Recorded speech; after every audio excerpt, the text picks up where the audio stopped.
Hello विद्यार्थीगण, मैं हूं निर्मल झा और आप देखना शुरू कर चुके हैं कैटलिस्ट केमिस्ट्री क्लासेस। तो आज हम लोग बात करेंगे मेटल्स एंड नॉन मेटल्स के साथ। तो हमारे साथ शुरू से अंत तक बने रहें। मैं आपको देने वाला हूं बहुत ही अच्छी कॉन्सेप्ट, जिससे आपका मेटल एंड नॉन मेटल बहुत ही अच्छी तरह से फिनिश हो जाएगा। तो सबसे पहले बात करेंगे कि मेटल क्या होता है। तो आपको बस ध्यान रखना है कि मेटल वो चीज़ है जो हीट और इलेक्ट्रिसिटी को कंडक्ट करे, मेलिएबल हो और डक्टाइल हो।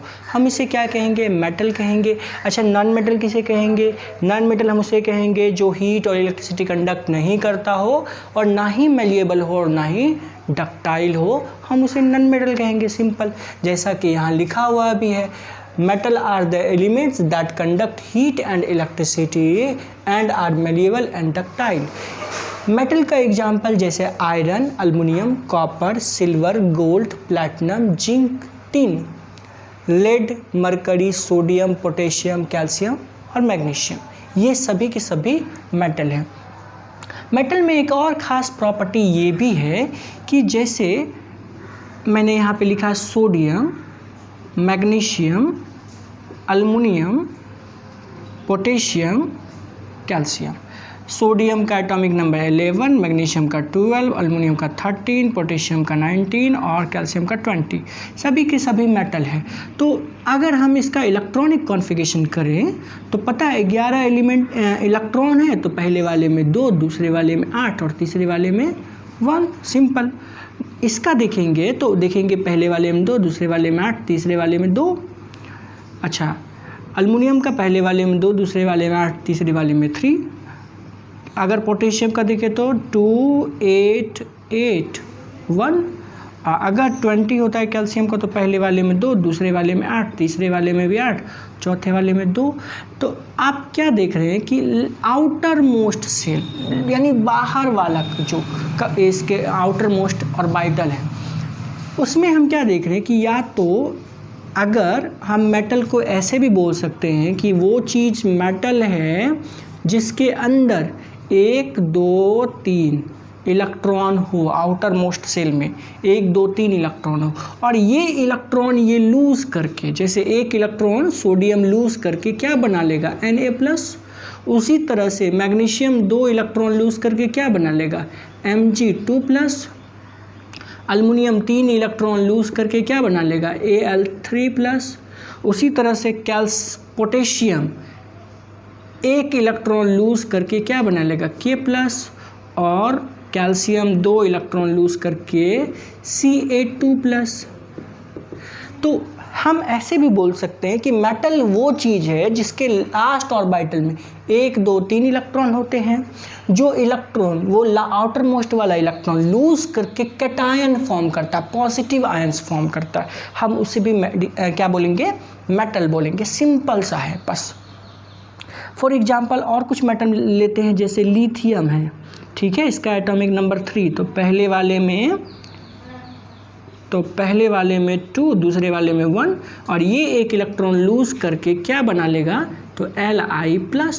तो क्या होता है कि जो मेटल होता है ना, वो कैटायन बनाते हैं। क्या बनाते हैं? कैटायन। सब में पता चल रहा है।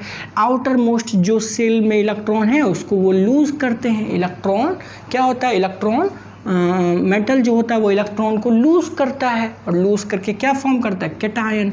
अब ये कैटायन क्यों बनाता है? अरे जब ये 1 इलेक्ट्रॉन लूज़ किया, अब इसका इलेक्ट्रॉनिक कॉन्फ़िगरेशन क्या है? 2, 8, यानी कि किसके जैसा? नियॉन के जैसा। नियॉन पूरे पीरियोडिक टेबल में सबसे ज़्यादा स्टेबल है क्या है ये? ऑक्टेट रूल के अकॉर्डिंग क्या है ये? स्टेबल है। क्या हो गया? ये स्टेबल हो गया। मैग्नीशियम भी किसके जैसा हो गया? नियॉन के जैसा। 2 इलेक्ट्रॉन लूज़ किया, 12 था, 10 हो चुका है, नियॉन के जैसा। ये भी क्या हो चुका है? नियॉन के जैसा। ये किसके जैसा हो चुका है? आर्गन के जैसा। 19 इलेक्ट्रॉन थे, 1 डोनेट कर दिया, मतलब लूज़ कर दिया, तो 18 बचे। 18 आर्गन का होता है। ये भी 2 लूज़ करके किसके जैसा? आर्गन के जैसा हो गया है, स्टेबल हो गया है। बोले तो ये 2, 8 हो गया, ये भी 2, 8 हो गया, ये 2, 8 हो गया, ये भी क्या हो गया? 2, 8 हो गया। यानी स्टेबल हो गया। ऑक्टेट रूल के अकॉर्डिंग हम जानते हैं कि जिसके भी आउटर मोस्ट सेल में 8 इलेक्ट्रॉन है वो स्टेबल है। सभी के सभी रिएक्शन ही इसलिए हो रहे हैं कि आउटर मोस्ट सेल का इलेक्ट्रॉन 8 हो जाए। सभी के सभी रिएक्शन भी इसलिए होते हैं कि आउटर मोस्ट सेल में इलेक्ट्रॉन की संख्या कितनी हो जाए, 8 हो जाए या 2 हो जाए। जैसे हाइड्रोजन अगर रहता तो वो डुप्लेट बनाता हाइड्रोजन, तो हाइड्रोजन तो मेटल है नहीं, नॉन मेटल है। तो सिंपल सा तो बात है, हम इस चीज़ को बोलेंगे कि ये एक मेटल है। अच्छा, नॉन मेटल के लिए क्या कहानी है? नॉन मेटल के लिए क्या कहानी? सिंपल, आपको बस इसको उल्टा करना है। Non metals are the elements that do not conduct heat and electricity and are neither malleable not ductile. अब बच्चा सिंपल इसको उल्टा कर देंगे, वो नहीं, ये जितना भी चीज़ मेटल फॉलो कर रहा है वो नॉन मेटल फॉलो नहीं करता है। एग्जाम्पल क्या होगा? एग्जाम्पल क्या होगा? एग्जाम्पल बस आप लिख लीजिए, एग्जाम्पल क्या होगा। जैसे oxygen, nitrogen, fluorine, chlorine, bromine, iodine, neon, argon, krypton, xenon, उसके बाद हाइड्रोजन, सल्फर, फॉस्फोरस, सिलिकॉन, ये सब क्या है? नॉन मेटल है। सब क्या है? नॉन मेटल है। सिंपल एग्जाम्पल इसी से सेट करना है।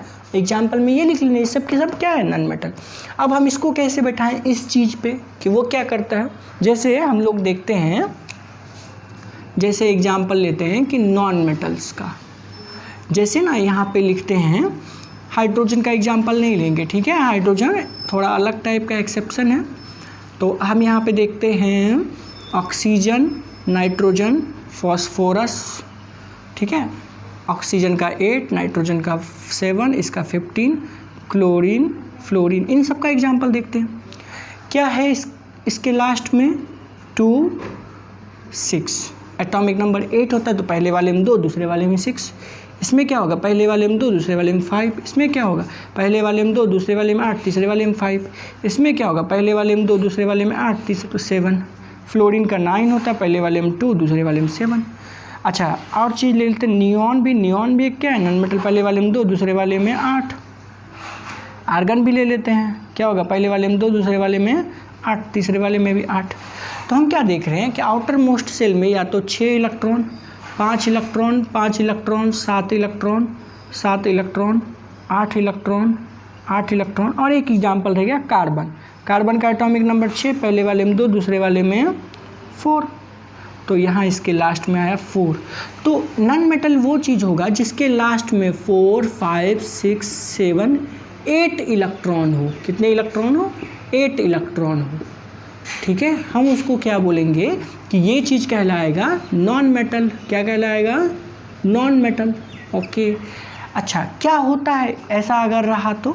ये क्या करता है कि इलेक्ट्रॉन को गेन करता है। क्यों करता है? स्टेबल होने के लिए। ऑक्टेट रूल के अकॉर्डिंग अगर लास्ट में 8 इलेक्ट्रॉन हो तो वो ज़्यादा स्टेबल होगा।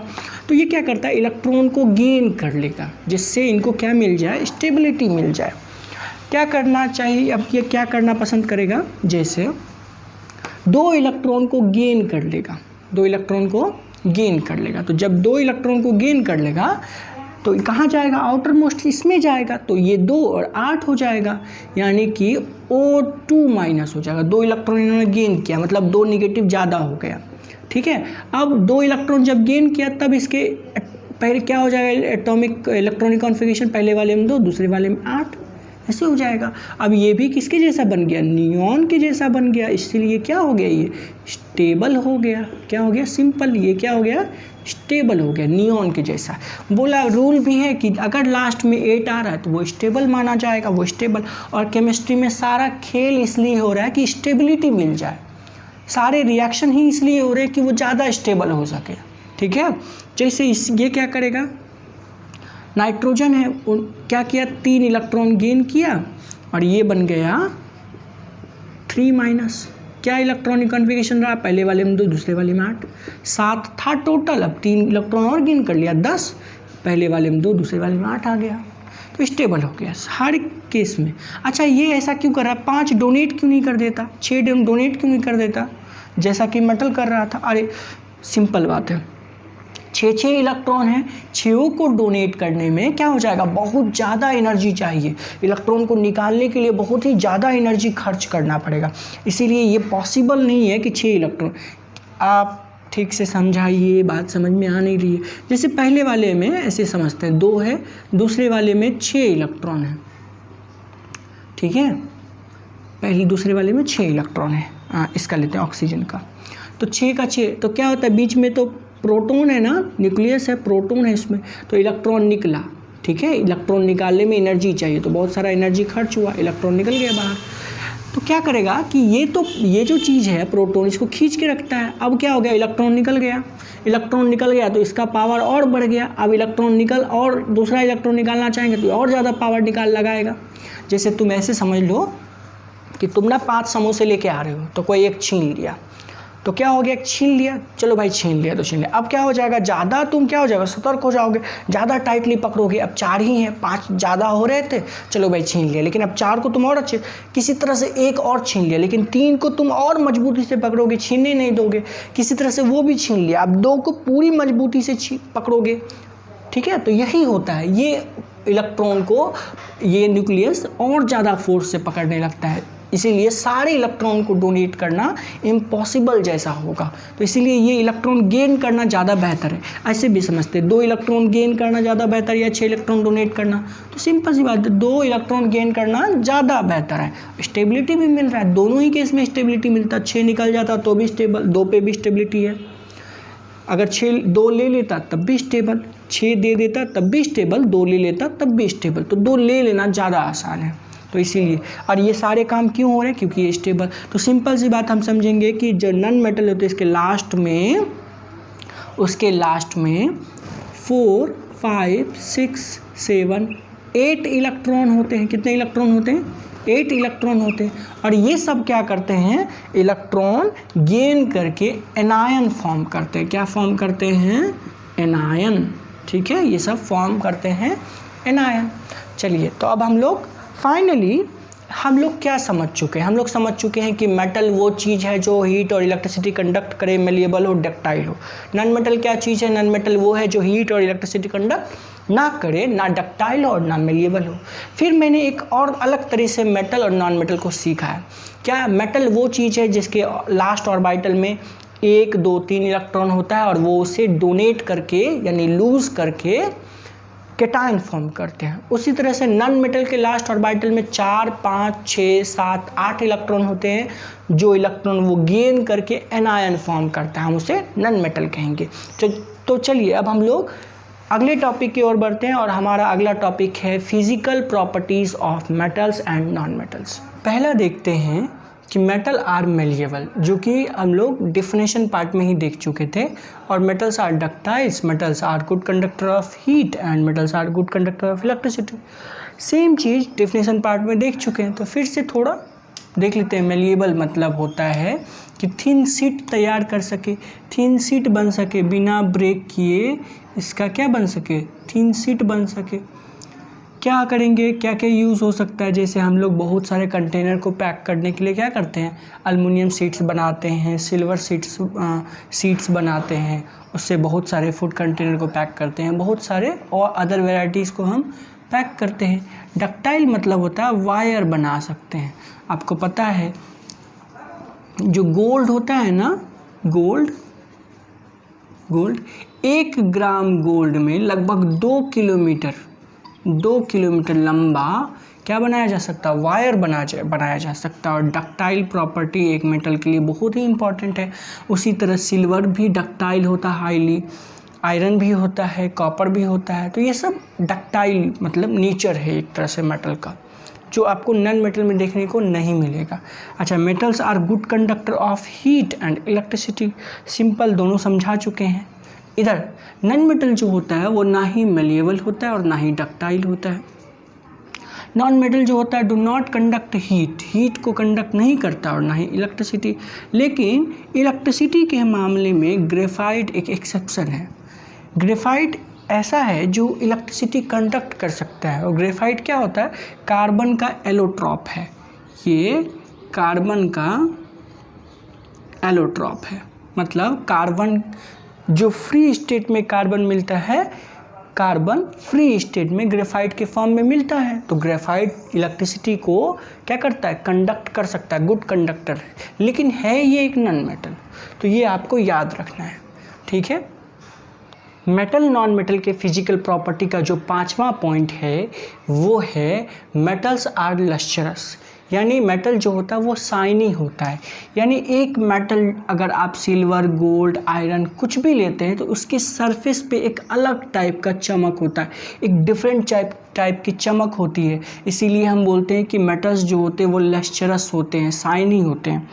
छठा पॉइंट है metals are generally hard. Metal जो होता है वो जनरली हार्ड होता है। जनरली वर्ड इसलिए इस्तेमाल किया गया है क्योंकि सोडियम और पोटेशियम हार्ड नहीं होते, ये सॉफ्ट होते हैं, ठीक है। इसकी डेंसिटी भी लो होती है। तो ये बहुत जगह एक्सेप्शन आने वाला है, तो बच्चों इसको बहुत ही अच्छी तरह से याद भी रखना है। 7वां पॉइंट है मेटल्स आर स्ट्रॉन्ग एक्सेप्ट, फिर आ चुका है सोडियम और पोटेशियम। स्ट्रॉन्ग सारे मेटल होते हैं लेकिन सोडियम पोटेशियम नहीं होते, जैसे कि ये सोडियम पोटेशियम हार्ड नहीं है। अच्छा, 8वां पॉइंट है metals are solid at room temperature. तो एक्सेप्शन इसका समझना है कि आप लोगों को पता है कि मरकरी जो है वो है तो मेटल, लेकिन वो क्या है, लिक्विड फॉर्म में रूम टेम्परेचर पे एग्जिस्ट करता है। अब हम सबका उल्टा करने वाले हैं इधर और कुछ एक्सेप्शन भी देखने वाले हैं। Non metals are not lustrous, they are dull. यानी जो भी अगर फॉस्फोरस, सल्फर या सिलिकॉन सभी क्या है, नॉन मेटल है, इसके सरफेस को हम देखते हैं ना तो एकदम डल लगता है, इसमें कोई चमक नहीं है, ठीक है। जिस तरह से आयरन, गोल्ड, सिल्वर, प्लैटिनम, आपको पता है जिंक, ये सब में एक अलग टाइप की चमक होती है, लेकिन फॉस्फोरस, सल्फर, ये सब में हम कोई चमक नहीं देखते हैं, ठीक है। कोई चमक नहीं होता है, तो इसीलिए बोलते हैं कि ये डल होते हैं, ठीक है। चलिए, इसका छठा point, non metals are generally soft. Non metal जो होता है वो जनरली सॉफ्ट होता है, क्योंकि मेटल्स हार्ड होते हैं तो नॉन मेटल उसका उल्टा होगा। लेकिन यहाँ पे एक्सेप्शन याद रखना है कि डायमंड जो है वो एक्सट्रीमली हार्ड है, बहुत ही ज़्यादा हार्ड होता है डायमंड, ठीक है। सभी के सभी नॉन मेटल सॉफ्ट होते हैं, लेकिन डायमंड भी एक नॉन मेटल है, कार्बन का क्या है, एलोट्रॉप्स है, जो कि होता कैसा है, हार्ड होता है, ठीक है। होना चाहिए था सॉफ्ट, लेकिन एक्सेप्शन है, non metals are not strong. Non metal जो होता है वो स्ट्रॉन्ग नहीं होता। अच्छा, नॉन मेटल्स में be solid, liquid, gas at room temperature. यानी नॉन मेटल जो है वो सॉलिड, लिक्विड, गैस तीनों हो सकते। 9th नंबर का फिजिकल प्रॉपर्टी मेटल और नॉन मेटल का ये है, metals have high melting point, MP का मतलब मेल्टिंग पॉइंट, एंड BP मतलब boiling point, except sodium and potassium. यानी कि बोला कि मेटल्स का melting point, boiling point high होता है, लेकिन सोडियम और पोटेशियम का मेल्टिंग पॉइंट, बॉइलिंग पॉइंट क्या होता है, लो। एक्सेप्शन है, जनरली सभी मेटल के melting point, boiling point high होते हैं, लेकिन सोडियम और पोटेशियम का क्या होगा, लो। अच्छा, non metals have low melting point and boiling point, लेकिन इसमें याद रखना है कि एक्सेप्शन है, डायमंड जो है वो एक नॉन मेटल है, लेकिन इसका जो मेल्टिंग पॉइंट है वो बहुत ही ज़्यादा हाई है। दूसरा, metals have high densities except sodium और पोटेशियम। मेटल का डेंसिटी बहुत ही हाई होता है, लेकिन सोडियम और पोटेशियम का डेंसिटी बहुत ही लो है। क्या याद रखना है, इसका डेंसिटी बहुत ही लो होता है। Non metals have low density, simple, non metal का सब डेंसिटी क्या होता है, सिंपल, लो होता है। अच्छा, मेटल्स आर सोनरस। सोनरस का मतलब होता है एक अलग तरह का साउंड, एक डिफरेंट टाइप का साउंड। जैसे मैंने इसको बजाया तो ये एक नॉन मेटल है तो कैसा साउंड आया, लेकिन यहाँ पे कोई मेटल को बजाते तो डिफरेंट टाइप का साउंड आता, ठीक है। इसीलिए बोल रहे हैं कि मेटल्स के पास जो होता है वो डिफरेंट तरह का साउंड होता है, उस साउंड को हम लोग बोलते हैं सोनैरिटी, ठीक है। अच्छा, अगला point number 12, metals usually have a silver और ग्रे कलर। जो मेटल होता है वो जनरली या तो सिल्वर कलर का होता है या तो ग्रे कलर का होता है, लेकिन आपको याद रखना है कॉपर और गोल्ड ये ना ही ग्रे कलर का होता है और ना ही सिल्वर कलर का होता है। आपको पता भी होगा कि जो ये होता है गोल्ड, वो गोल्डन कलर का होता है, मतलब वो खुद एक कलर है। तो ये दोनों ग्रे और सिल्वर कलर में नहीं आते हैं और जनरली सारे मेटल आएंगे ग्रे या तो सिल्वर। अच्छा, नॉन मेटल्स के बारे में और बात करते हैं। ये नॉन सोनरस होता है। नॉन मेटल्स के पास बहुत सारे कलर होते हैं, कोई फिक्स क्राइटेरिया नहीं है कि किस कलर में वो आएगा, डिफरेंट तरह के कलर होते हैं उसमें। तो अब हम लोग बात करेंगे मेटल के केमिकल प्रॉपर्टी के बारे में और नॉन मेटल के केमिकल प्रॉपर्टी के बारे में अब हम लोग डिस्कस करने वाले हैं। तो बात शुरू करते हैं केमिकल प्रॉपर्टीज़ ऑफ मेटल के बारे में। तो पहला प्रॉपर्टी देखेंगे कि रिएक्शन होता है मेटल का ऑक्सीजन के साथ यानी एयर के साथ, तो क्या होता है। जैसे मैंने ले लिया जिंक, ऑक्सीजन के साथ रिएक्ट करके हो गया ZnO, बैलेंस कर लेते हैं। जैसे अल्युमिनियम के साथ रिएक्ट करके एयर क्या बना लेगा, Al2O3, बैलेंस कर लेते हैं, फिर वापस से बैलेंस कर लेते हैं। उसी तरह से सोडियम ऑक्सीजन के साथ रिएक्ट करके क्या बनाएगा, Na2O, फिर बैलेंस कर लेते हैं वापस से। पोटेशियम क्या बनाएगा, फिर वही क्या बनाएगा, K2O, फिर बैलेंस कर लेते हैं वापस से। तो हम ये देख रहे हैं कि सिंपल मेटल से ऑक्सीजन रिएक्ट करके मेटल का ऑक्साइड फॉर्म करता है।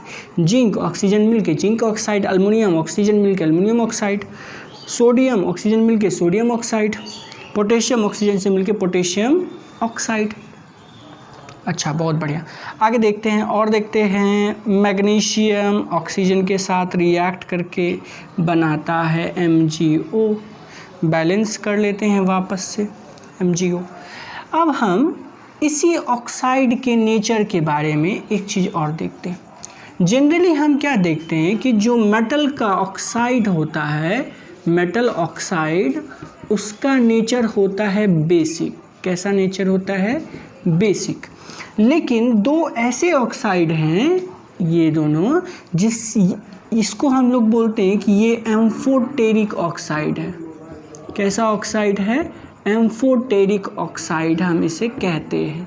क्या मतलब होता है, ऐसा ऑक्साइड जिसका नेचर एसिडिक और बेसिक दोनों तरह के नेचर हो, तब हम उसे बोलते हैं एम्फोटेरिक ऑक्साइड।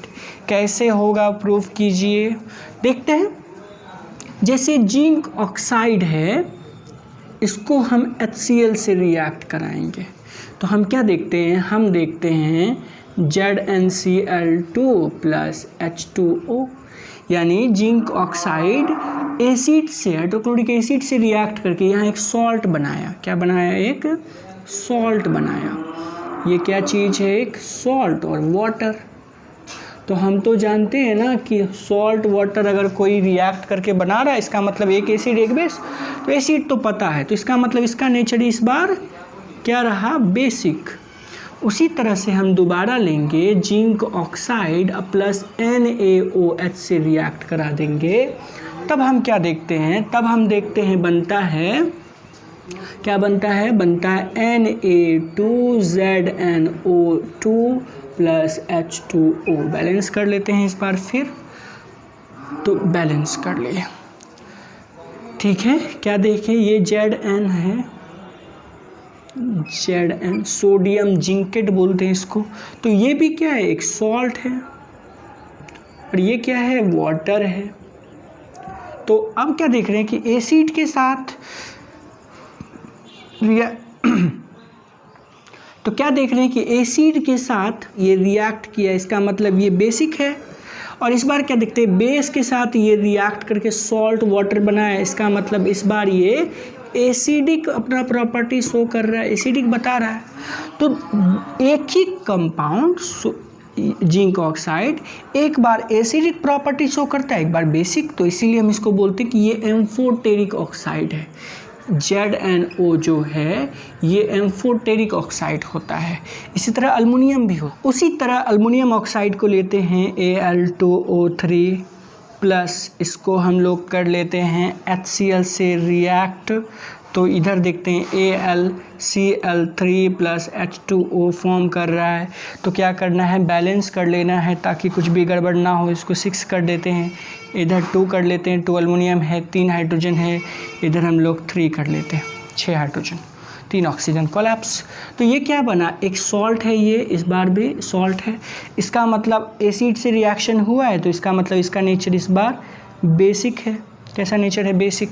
उसी तरह से Al2O3 प्लस NaOH के साथ भी रिएक्शन करने से ये क्या देगा, 2NaAlO2 प्लस इधर देता है H2O। तो इधर फिर एक बार सॉल्ट बना रहा है और वाटर बना रहा है, सॉल्ट वाटर बना रहा है, लेकिन यहाँ पे इस बार बेस है, तो इसका मतलब ये एसिडिक कैरेक्टर अपना दिखाया है इस बार। तो जो एसिडिक और बेसिक दोनों कैरेक्टर शो करे उसे हम लोग क्या कहते हैं, उसे हम लोग कहते हैं एम्फोटेरिक ऑक्साइड। ठीक है, तो ये एम्फोटेरिक ऑक्साइड रहा। चलिए अब हम लोग देखते हैं रिएक्शन विथ वाटर। ठीक है, जब मेटल वाटर से रिएक्ट करेगा तो क्या होगा। दूसरा केमिकल प्रॉपर्टी हम लोग के पास है reaction of metal with water. तो सबसे पहले इन चीज़ों को बहुत ही अच्छी तरह से समझने के लिए हम लोगों को आना चाहिए रिएक्टिविटी सीरीज। उसको हम लोग याद रखते हैं ऐसे, क ना का मांगे आलू, जब जिंक है, जब फेंके प्रभु हाइड्रोजन, कौन है आगे आया पिटने। हम लोग इस ट्रिक से इनको याद रखेंगे और ये चीज़ है रिएक्टिविटी सीरीज़। ठीक है, क्या है ये, रिएक्टिविटी सीरीज़।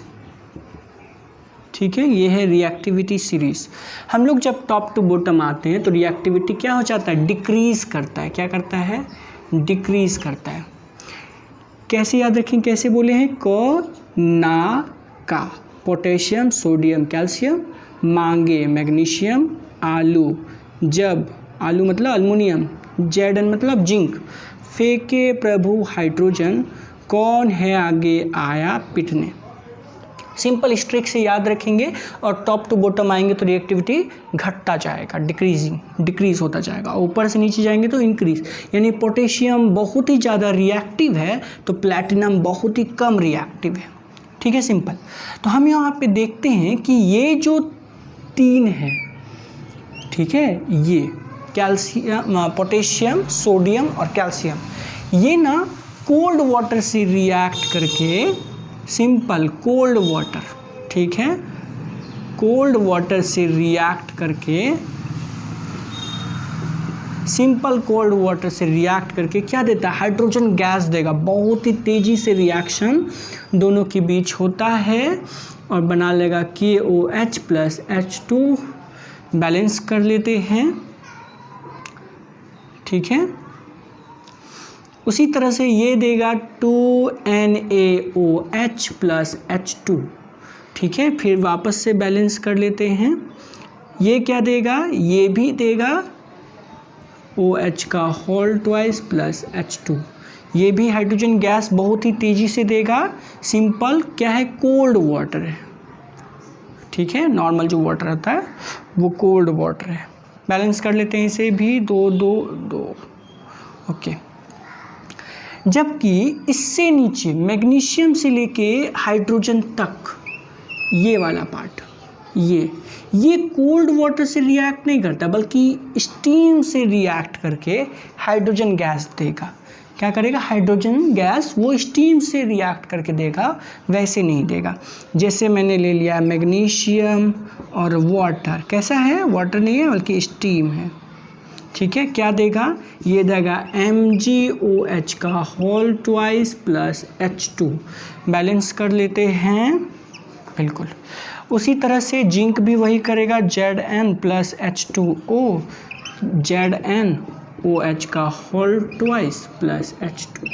यानी ये सब हाइड्रोजन गैस देंगे मगर स्टीम से रिएक्ट करके देगा, कोल्ड वाटर से रिएक्ट करके ये नहीं देने वाला है। यानी यहाँ से यहाँ तक magnesium, aluminium, zinc, iron lead और हाइड्रोजन। हाइड्रोजन को तो खैर हम लोगों को लेना ही नहीं है, बस रिएक्टिविटी सीरीज भी एक तरह से पूरा हो चुका है, ये मेटल नहीं है। तो ये सब भी रिएक्ट करके क्या नहीं देने वाला है, कोल्ड वाटर से रिएक्ट करके क्या नहीं देने वाला है, हाइड्रोजन नहीं देने वाला है, लेकिन स्टीम से रिएक्ट करके हाइड्रोजन देगा। अब जो उससे जो नीचे है ये वाला पार्ट, ये ना स्टीम वाटर से रिएक्ट करेगा और ना ही कोल्ड वाटर से, ये किसी से रिएक्ट नहीं करता। आप समझते हैं कि सिल्वर और गोल्ड आप गर्म पानी डालिए, ठंडा पानी डालिए, उससे कोई रिएक्शन उसका नहीं होता है। तो ये स्टीम से रिएक्ट करेगा और ये कोल्ड वाटर से, और ये बहुत ही खतरनाक रिएक्शन होता है, बहुत ही तेज़ी से होता है, बहुत तेज़ी से हाइड्रोजन गैस रिलीज होता है।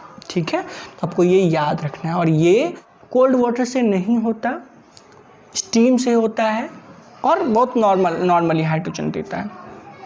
ठीक है, चलिए अब हम लोग देखते हैं reaction of metal with dilute acid देख लेते हैं हम लोग। ठीक है, हम लोग डाइल्यूट एसिड देख लेते हैं। ओके, कि डाइल्यूट एसिड से मेटल कैसे रिएक्ट करेगा, तो हम लोग फटाफट देख लेते हैं उसको भी। सिंपल क्या होने वाला है, आपको पता है कि डाइल्यूट एसिड का मतलब उसमें वाटर का अमाउंट ज़्यादा है और एसिड का कंसंट्रेशन कम है। यही आपको पता है reaction of metals with dilute acid. Okay, जैसे मैंने ले लिया zinc, iron, potassium, calcium, dilute acid से करते हैं HCl से, तो क्या होगा, सिंपल हम लोग इधर जानते हैं कि अगर हाइड्रोजन इसके अंदर है और हाइड्रोजन से ऊपर वाले कोई भी मेटल इधर कर रहा तो इस हाइड्रोजन को डिस्प्लेस कर देगा। जैसे ये जिंक अगर हम देखें तो यहाँ है और हाइड्रोजन यहाँ है, तो जिंक ज़्यादा रिएक्टिव है तो जिंक इसके अंदर चला जाएगा और हाइड्रोजन को निकलना पड़ेगा, हाइड्रोजन को क्या करना पड़ेगा, डिस्प्लेस होना पड़ेगा, हाइड्रोजन को डिस्प्लेस होना पड़ेगा, तो हो जाएगा ZnCl2। बैलेंस कर लेते हैं, तो ये हमेशा होगा, डाइल्यूट रहे या कंसंट्रेटेड रहे, अगर वो हाइड्रोजन से ज़्यादा रिएक्टिव है तो हाइड्रोजन डिस्प्लेस होगा ही होगा, इसमें कोई दिक्कत नहीं है। जैसे H2SO4 लेते हैं तो क्या बनाएगा, H2SO4 लेते हैं तो क्या बनाएगा, सिंपल ये बनाएगा FeSO4, हाइड्रोजन क्या हो जाएगा, रिलीज होगा। क्यों रिलीज होगा, क्योंकि Fe जो है, Fe यहाँ पे है, हाइड्रोजन यहाँ पे है, Fe ज़्यादा रिएक्टिव है, डाइल्यूट हाइड्रोजन से सल्फ्यूरिक एसिड से हाइड्रोजन को डिस्प्लेस होना पड़ेगा। ओके, इसी तरह से सब में करेंगे। अगर HCl है तो फिर H2 अलग हो जाएगा और हो जाएगा KCl। बैलेंस कर लेते हैं, बैलेंस कर लेते हैं। उसी तरह से कैल्शियम में अगर HNO3 ले लिया तो नाइट्रिक एसिड, तो क्या हो जाएगा CaNO3, NO3 का ट्वाइस प्लस H2 निकल गया बाहर, H2 बाहर निकल गया। क्यों, क्योंकि कैल्शियम इस हाइड्रोजन से ज़्यादा रिएक्टिव है तो डिस्प्लेस होगा, सिंपल सा लॉजिक है। तो ऐसा क्वेश्चन पूछता है कि कौन सा ऐसा मेटल है जिसको डाइल्यूट एसिड में डालने पे वो डिस्प्लेस ना कर पाए हाइड्रोजन का, ये भी सवाल पूछता है कि ऐसा कौन सा, तो जो हाइड्रोजन से नीचे है, सिंपल जो हाइड्रोजन से नीचे, अरे मेरे पास है HNO3 और हम यहाँ पे ले लेते हैं क्या, कॉपर ले लेते हैं, तो देखते हैं कि यहाँ डाइल्यूट एसिड है तो कोई रिएक्शन, ये डाइल्यूट नाइट्रिक एसिड था, कोई रिएक्शन नहीं। क्यों, क्योंकि कॉपर हाइड्रोजन को डिस्प्लेस कर ही नहीं पाएगा, क्योंकि कॉपर लेस रिएक्टिव हाइड्रोजन के मुकाबले, तो हाइड्रोजन को डिस्प्लेस नहीं कर पाएगा। तो यही कॉन्सेप्ट लगाना है। अब इस पे हज़ारों लाखों क्वेश्चन बन सकते हैं, बस दिमाग यही लगाना है, रिएक्टिविटी सीरीज याद रहे, पता रहे किससे क्या होने वाला है, तो हो गया कहानी ख़त्म। जैसे यहाँ पे लिखा है Ag प्लस HCl दे दिया, ठीक है, बोला रिएक्शन करिए, तो हम देख रहे हैं कि AgH को डिस्प्लेस करके क्या AgCl प्लस H2 हो जाएगा, नहीं, क्योंकि Ag जो है वो हाइड्रोजन से लेस रिएक्टिव है, ऊपर हाइड्रोजन है, तो इसलिए ये रिएक्शन नहीं होगा, जैसे है वैसे ही पड़ा रहेगा। ठीक है, चलिए अगला देखते हैं। अगला reaction of metal with salt solution. इसके बारे में भी देख लेते हैं, कितना आसान है, सेम सब कुछ कॉन्सेप्ट यही रहेगा, कोई डिफरेंट कॉन्सेप्ट नहीं लगने वाला है, ठीक है, सेम कॉन्सेप्ट रहेगा, आसान सा है। जैसे आपको दे देगा कि सोडियम सल्फेट है, पोटेशियम डाला, कॉपर सल्फेट है, जिंक डाला, तो क्या होने वाला है, सिंपल सा तो है लॉजिक, इतना सारा अब आप लोग पीछे पढ़ चुके हैं, एसिड बेस सॉल्ट में मैंने सिखा चुका है आप लोगों को। जैसे ना यहाँ पे रखा जिंक और कॉपर सल्फेट एक सॉल्ट है, ठीक है, तो क्या हुआ कि फिर वही रिएक्टिविटी सीरीज वाला कहानी है इसके अंदर भी, इस वाले में कॉपर और जिंक में क्या देखते हैं कि जिंक यहाँ पे है, कॉपर यहाँ पे है, तो जिंक क्या है, बहुत ही ज़्यादा रिएक्टिव है कॉपर के मुकाबले, तो कॉपर को कर देगा डिस्प्लेस, तो हो जाएगा जिंक सल्फेट और कॉपर बाहर डिस्प्लेस हो गया। तो ये क्या है, सॉल्ट सॉल्यूशन है, सॉल्ट सॉल्यूशन से मेटल क्या कर रहा है, डिस्प्लेस कर रहा है। उसी तरह से ले लेते हैं Fe प्लस हम लोग ले लेते हैं AgCl, ये भी एक सॉल्ट है, AgCl क्या है, एक सॉल्ट है, एक सॉल्ट है। तो क्या हुआ कि Ag से Fe जो है बहुत ही ज़्यादा रिएक्टिव है, तो Fe Ag को डिस्प्लेस कर देगा, हो जाएगा FeCl और Ag डिस्प्लेस हो गया, सिंपल। जैसे हम लोग एक और लिखते हैं, एक और लेते हैं, जैसे कि आपके पास है जिंक सल्फेट, आपके पास है जिंक सल्फेट, साथ में हम लोग ले लेते हैं मैग्नीशियम, तो क्या हो जाएगा, मैग्नीशियम जिंक से ज़्यादा रिएक्टिव है, ये रहा मैग्नीशियम और ये रहा जिंक, मैग्नीशियम ज़्यादा रिएक्टिव, तो मैग्नीशियम जिंक को डिस्प्लेस कर देगा, तो मैग्नीशियम सल्फेट और जिंक हो गया बाहर, ख़त्म। यही तो कॉन्सेप्ट है, बस रिएक्टिविटी सीरीज़ याद रहेगा तो सब फाइनल हो जाएगा। पता होना चाहिए रिएक्टिव है या नहीं है, तो डिस्प्लेस कर देना है, वैलेंसी वगैरह आना चाहिए, बैलेंस करना आना चाहिए, हो गया कहानी, मुश्किल नहीं है। अब हम लोग देखते हैं reaction of metal with chlorine, with chlorine भी देख लेते हैं, फिर हाइड्रोजन भी देख लेंगे, क्लोरीन, ठीक है। जैसे मैग्नीशियम क्लोरीन के साथ रिएक्ट करके बनाएगा MgCl2, सोडियम क्लोरीन के साथ रिएक्ट करके 2NaCl बना लेगा, पोटेशियम के साथ क्लोरीन रिएक्ट करके 2KCl बना लेगा, अच्छा कैल्शियम के साथ क्लोरीन मिल के CaCl2 बना लेगा। तो सिंपल क्या बना लिया, मैग्नीशियम क्लोरीन के साथ रिएक्ट करके मैग्नीशियम क्लोराइड, सोडियम के साथ सोडियम क्लोराइड, पोटेशियम के साथ पोटेशियम क्लोराइड और कैल्शियम के साथ कैल्शियम क्लोराइड। ऐसे ही अल्युमिनियम के साथ अगर रहता तो अल्युमिनियम क्लोराइड, अल्युमिनियम है, ठीक है। देखते हैं क्या देखते हैं, अल्युमिनियम Al और क्लोरीन Cl2 रिएक्ट करके बना लेगा AlCl3, बैलेंस कर लेते हैं, अल्युमिनियम क्लोरीन के साथ रिएक्ट करके अल्युमिनियम क्लोराइड बना लिया, सिंपल। अब हम लोग हाइड्रोजन के बारे में भी देख ही लेते हैं, हाइड्रोजन के बारे में भी देख ही लेते हैं। हाइड्रोजन कैसे होगा, जैसे सब यहाँ पे क्या हो जाएगा H2, तो यहाँ पे क्या हो जाएगा H2, सिंपल। क्लोरीन का जितना वैलेंसी होता है उतना ही उसका भी होता है। H2 यहाँ रहता तो यहाँ क्या हो जाता H, यहाँ पे अगर H2 रहता तो यहाँ पे क्या हो जाता H, सिंपल। क्लोरीन जैसा प्रॉपर्टी होता है वैसे ही हाइड्रोजन का भी होता है, सेम, सिंपल, ठीक है। हाइड्रोजन अगर रहता तो यहाँ हाइड्रोजन होता, क्लोरीन की जगह हाइड्रोजन, हाइड्रोजन से रिएक्ट करके हाइड्राइड बना लेगा।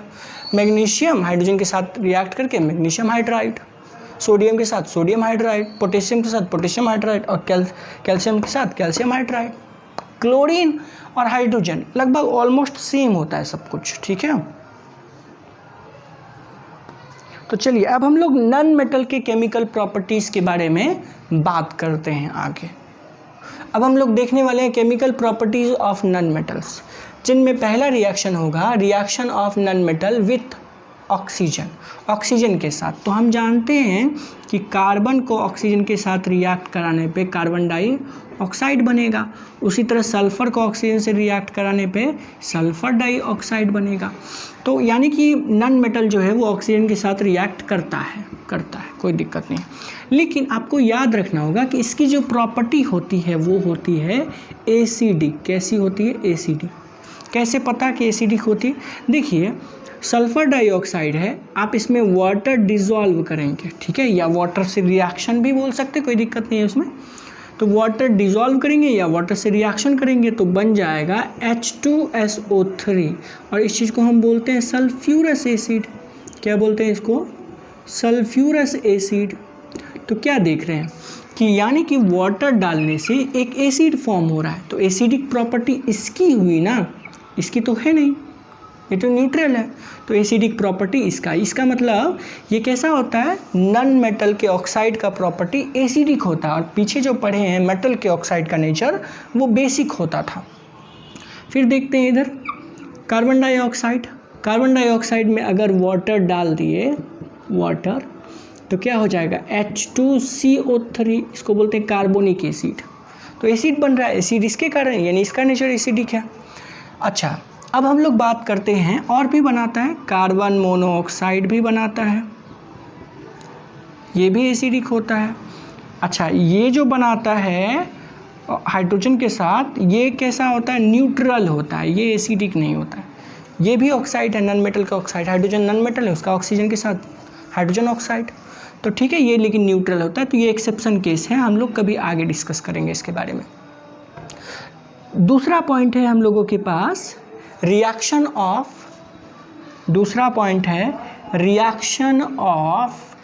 नॉन मेटल्स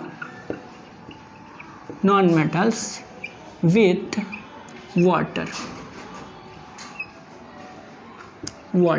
जो रिएक्शन इसका नहीं होता है।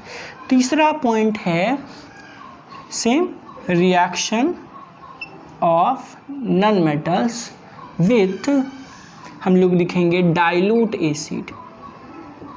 डाइल्यूट एसिड के साथ भी रिएक्शन नहीं होता। तो तीसरा पॉइंट क्या हम लोग लेंगे? तीसरा पॉइंट लेंगे नॉन मेटल का क्लोरीन के साथ, reaction of non metals with chlorine भी ले लेते हैं, ठीक है। जैसे मेरे पास है, तो हाइड्रोजन और क्लोरीन दोनों मिलके क्या हो गया? 2HCl बना लिया। फॉस्फोरस और Cl2 मिला के PCl5 बना लिया, बैलेंस कर लेंगे। उसी तरह से कार्बन Cl2 से रिएक्ट करके क्या बना लिया? CCl4 बना लिया, बैलेंस कर लेंगे। तो क्लोरीन के साथ रिएक्ट करता है और नॉन मेटल का क्लोराइड बनाता है, जैसे hydrogen chloride, phosphorus chloride, carbon chloride. तो ऐसे क्लोरीन के साथ रिएक्शन होता है। उसी हाइड्रोजन के साथ भी रिएक्शन होता है। हाइड्रोजन के साथ रिएक्शन करके कैसे? हाइड्रोजन के साथ रिएक्शन, जैसे सल्फ़र H2 तो बनाता है H2S, ठीक है, पहला था। दूसरा हाइड्रोजन के साथ रिएक्ट करता है, जैसे H2N2 तो ये बना लेता है